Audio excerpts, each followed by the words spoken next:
नमस्कार दोस्तों, NCERT series का जो चल रहा है कक्षा छठा का ये 8वां अध्याय है, ठीक है? तो जैसे खुशहाल गाँव और समृद्ध शहर, ठीक है? 8वां अध्याय चलिए देख लेते हैं क्या है इसमें।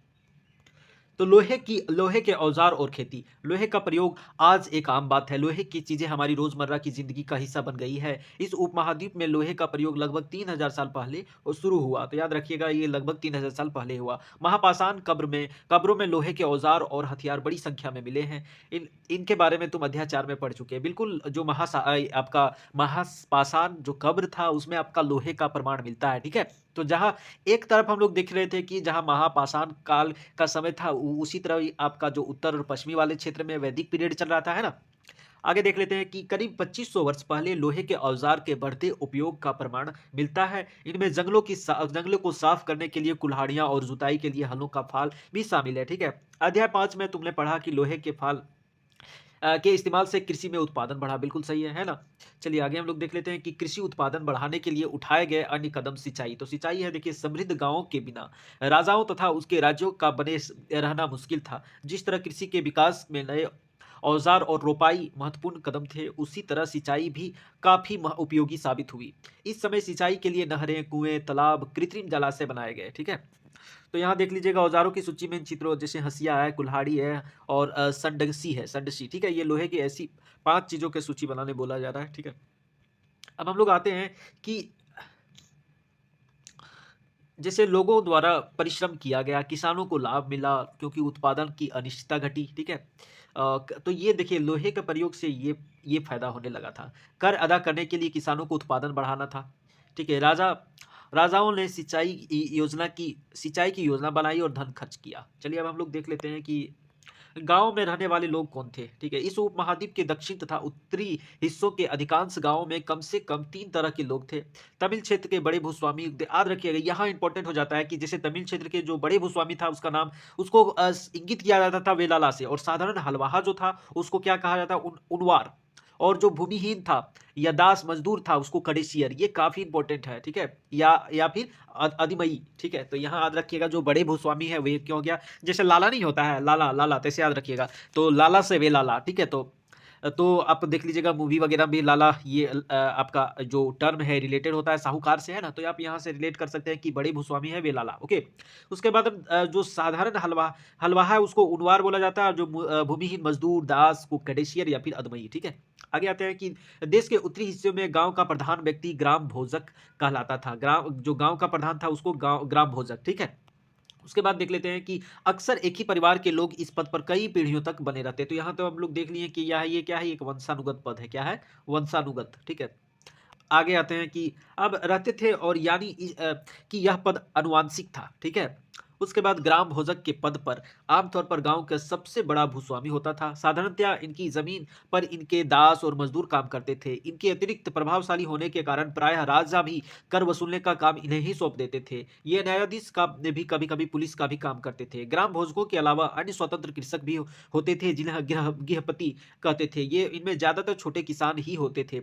इसके लिए अतिरिक्त कुछ ऐसे स्त्री पुरुष थे जिनके पास अपनी ज़मीन नहीं थी, ठीक है?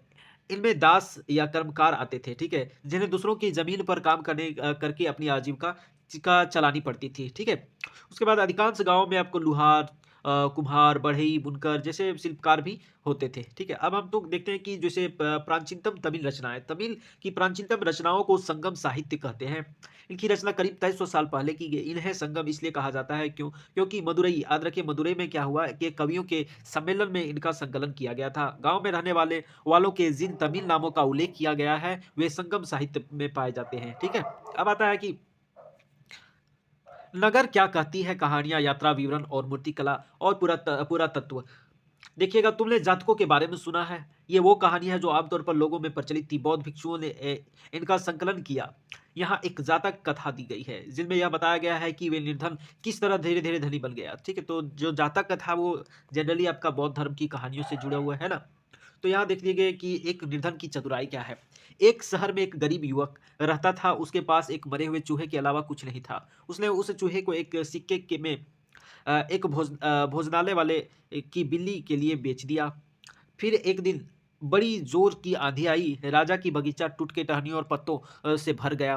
उनका माली इसे साफ करने की बात से परेशान हो उठा। युवक ने माली से कहा कि अगर लकड़ियाँ और पत्ते उसे मिल जाए तो वह बगीचे को सफाई कर सकता है। माली तुरंत मान गया।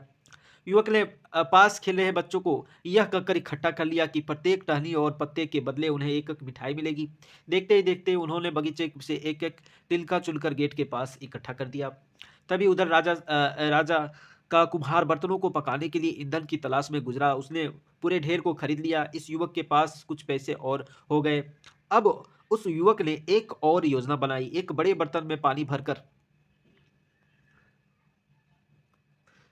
देखिएगा पानी भरकर नगर के द्वार पर गया और वहां उसने घास काटने वालों वाले 500 लोगों को पानी पिलाया। खुश होकर उन लोगों ने कहा, तुमने हमारे लिए इतना अच्छा काम किया, बताओ अब हम तुम्हारे लिए क्या कर सकते हैं। उसने कहा, मैं आपको यह तब बताऊंगा जब मुझे आपकी सहायता की जरूरत होगी। उसके बाद उसने एक व्यापारी से दोस्ती की। एक दिन उस व्यापारी ने बताया, कल एक घोड़े का व्यापारी 500 घोड़े के साथ शहर आ रहा है। यह सुनकर उस युवक ने उन घास काटने वालों के पास जाकर कहा, कृपया तुम सब एक-एक घास के गट्ठर मुझे दे दो और अपनी घास तब तक मत बेचो जब तक मेरी ना बिक जाए। उन्होंने उन घासों के 500 गट्ठर दे दिए।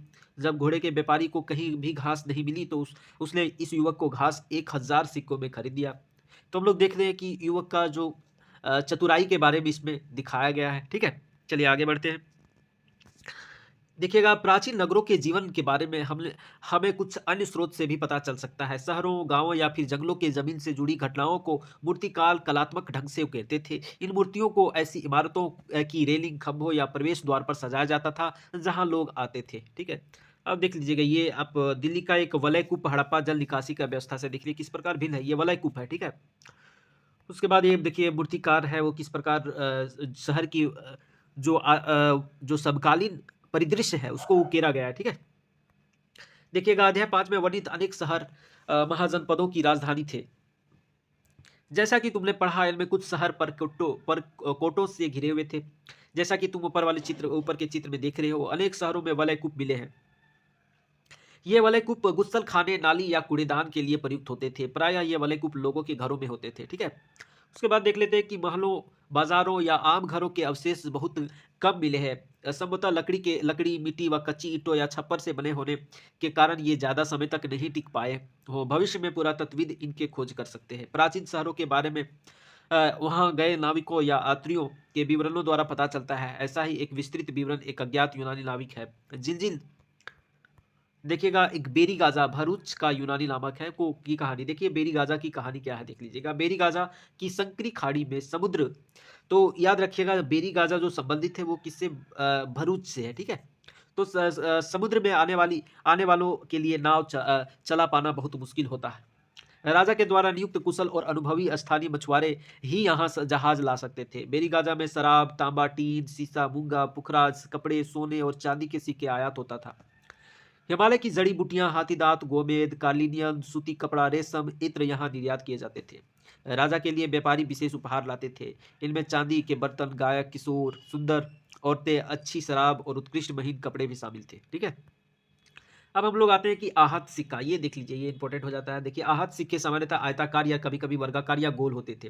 ये या तो धातु की चादर को काटकर या धातु के चपटे गोलिकाओं से बनाए जाते थे। इन सिक्कों पर कुछ लिखा हुआ नहीं था, बल्कि इन पर कुछ चिन्ह ठप्पे से बनाए जाते थे, इसलिए ये आहत सिक्के कहलाते थे। ये सिक्के उपमहाद्वीप के लगभग अधिकांश हिस्सों में पाए जाते हैं। उड़ीसा की आरंभिक सदियों तक ये प्रचलन में रहा, ठीक है? ये याद रखिएगा, ये आहत सिक्का है, ठीक है?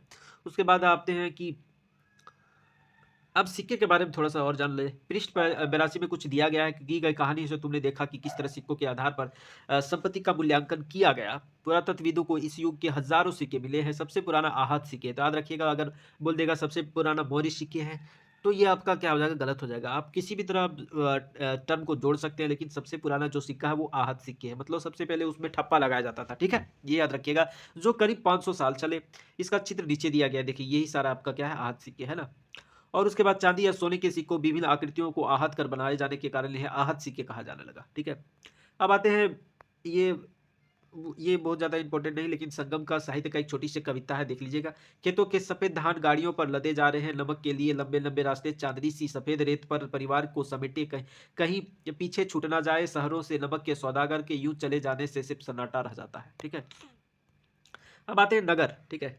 नगर अनेक गतिविधियों का केंद्र बन गया था, ठीक है। नगर है, तो हम लोग देख लिए कि किस प्रकार जो गाँव का विकास हो रहा था, ठीक है। एक ग्रामीण स्तर से धीरे-धीरे नगर, और हम लोग ये डॉकयार्ड मतलब जो आयात और निर्यात है उसके बारे में देख लिए, ठीक है। बेरीगाज़ा जो था, और वहाँ बेरीगाज़ा में किस प्रकार की चीज़ें को आयात अथवा निर्यात किया जाता था। अब नगर में देख लीजिएगा क्या है कि अक्सर नगर कई कारणों से महत्वपूर्ण हो जाते हैं। उदाहरण के लिए मथुरा। तो मथुरा जो आपका देखिए ये भी नगर प्रचलित है। नगर केवल व्यापारी के लिए प्रसिद्ध नहीं थे। आपका नगर जो प्रचलित होने लगा था वो, जैसे एक नगर में बहुत ही ज़्यादा मंदिर वगैरह है, तो वो धार्मिक कारण से भी प्रचलित होने लगा था, बात समझ रहे? तो यह लगभग 2500 साल से ज़्यादा समय की एक महत्वपूर्ण नगर रहा, ठीक है? ये क्या है? मथुरा, क्योंकि यहाँ यातायात और व्यापार के 2 रास्तों पर स्थित था। इनमें एक रास्ता उत्तर-पश्चिम से पूरब की ओर और दूसरा उत्तर से दक्षिण की ओर जाने वाला था। शहर के चारों ओर किलेबंदी थी। इनमें अनेक मंदिरें थे, देखिए मंदिर भी आ गया ना। आस-पास के किसान, पशुपालक शहर में रहने वालों के लिए भोजन जुटाते थे। मथुरा बेहतरीन मूर्तियों के लिए भी प्रसिद्ध हो गया था। मूर्ति भी यहाँ के लिए प्रसिद्ध हो गया, ठीक है? लगभग 2000 साल पहले मथुरा कुषाण की दूसरी राजधानी थी। याद रखिएगा, कुषाण की जो राजधानी है, दूसरी राजधानी मथुरा थी, ठीक है? इसके बारे में तुम अगले अध्याय में पढ़ोगे। मथुरा एक धार्मिक केंद्र भी रहा। यहाँ बौद्ध विहार, जैन मंदिर या कृष्ण भक्ति का एक महत्वपूर्ण केंद्र था, ठीक है? अब चलिए आगे देखते हैं कि मथुरा में प्रस्तर खंडों, मूर्तियों, अनेक अभिलेख मिले हैं। आमतौर पर ये संक्षिप्त अभिलेख जो स्त्रियों और पुरुषों द्वारा मठों या मंदिरों को दिए जाने वाले दान का उल्लेख करते हैं। प्रायः शहर के राजा, रानी, अधिकारी, व्यापारी, शिल्पकार अन्य इस प्रकार के दान करते थे। उदाहरण के लिए मथुरा के अभिलेखों सुनारों, लोहारों, बुनकरों, टोकरी बुनने वालों, माला बनाने वालों और इत्र बनाने वालों के उल्लेख है। तो ये सारा आपका मथुरा के अभिलेख में उल्लेख है, ठीक है? उसके बाद आते हैं शिल्पकार। तो शिल्पकार हम लोग देखते हैं कि शिल्प और शिल्पकार पुरास्थलों में शिल्पों के नमूने मिले हैं। इनमें मिट्टी के बहुत ही पतले और सुंदर बर्तन मिले हैं जिन्हें उत्तरी, याद रखिएगा, जैसे हम लोग क्या देख रहे हैं, उत्तरी काले चमकीले पात्र, ठीक है। तो एनबीपीडब्ल्यू, ठीक है, नॉर्दर्न ब्लैक पॉटरी बियर बोला जाता है, ठीक है, क्योंकि यह ज्यादातर उपमहाद्वीप के उत्तरी भाग में है। तो हम लोग सबसे पहले देख लेते हैं कि नॉर्दर्न ब्लैक पॉटरी बियर जो था, ये कठोर और चाक निर्मित, तो याद रखिएगा ये चाक निर्मित धातु की तरह दिखने वाले तथा चमकदार काली सतह वाले पात्र हैं। इसे बनाने के लिए कुम्हार मिट्टी के बर्तनों को भट्टों पर उच्च तापमान पर रखते थे, जिसके परिणाम स्वरूप इन बर्तनों की बाहरी सतह काली हो जाती थी और इन पर एक पतली काली लेप भी लगाई जाती थी जो इस बर्तन की को शीशे जैसी चमक प्रदान करता था, ठीक है। अब हम लोग देखते हैं कि ध्यान रहे कि अन्य दूसरे शिल्पों के अवशेष नहीं बचे होंगे। जैसे कि विभिन्न ग्रंथों से हमें पता चलता है कि कपड़ों का उत्पादन बहुत महत्वपूर्ण था। उत्तर में वाराणसी और दक्षिण में मदुरई इसका प्रसिद्ध केंद्र था। तो ये इंपॉर्टेंट हो जाता है कि दक्षिण में जो कपड़ों का जो प्रसिद्ध केंद्र है वो आपका मदुरई है। यहाँ स्त्री पुरुष दोनों काम करते थे, ठीक है।